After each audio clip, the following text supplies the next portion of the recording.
US politicians are about to pass a law that punishes the International Criminal Court for trying to arrest Benjamin Netanyahu, the Prime Minister of Israel, for crimes against humanity and his war crimes in Gaza.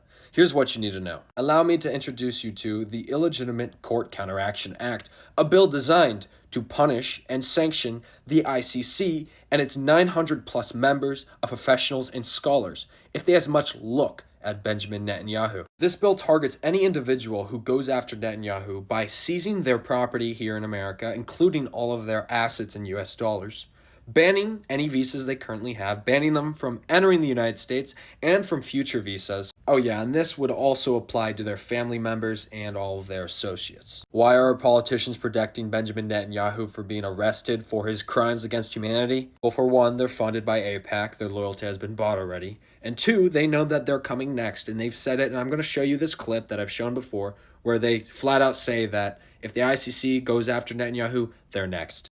And if the ICC is allowed to threaten Israel's leaders, we know that America will be next.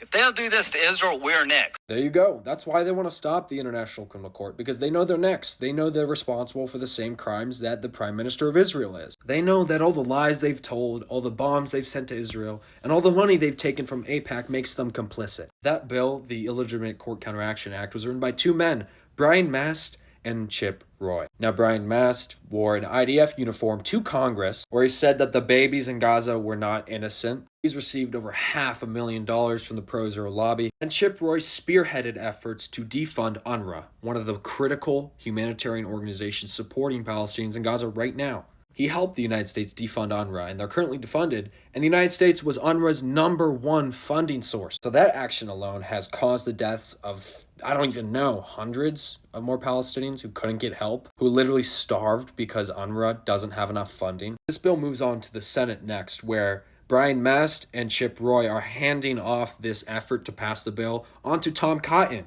And that name probably sounds familiar to you because Tom Cotton signed the letter threatening the International Criminal Court and their families. He's received almost $250,000 from the pro-Israel lobby, and he tried to pass another bill last month that would ban pro-Palestinian college protesters from having their student loans forgiven. So these are the type of men we're dealing with. No respect to international law, no respect to freedom of speech, no respect for the Palestinian people, complicit in the oppression of the Palestinians, and bought and paid for by the pro-Israel lobby here in the United States. There you go. This bill moves on to the Senate next, and then to the president to be signed into law. Now, Biden said he wouldn't sign it, but, what other promises has he kept to us? None at all. He let Israel invade Rafah. He kept sending them bombs. He said there was a ceasefire proposal. Hamas accepted it. Israel rejected it. He said it was Israel's proposal. Oh, yeah, and don't forget, he's received, $5 million from the pro-Israel lobby. He proclaimed himself as a Zionist, full out saying, I am a Zionist, this spring. Anyways, follow me on Instagram. If you want to support me going to college this fall, you can go to my bio to help out. Thank you,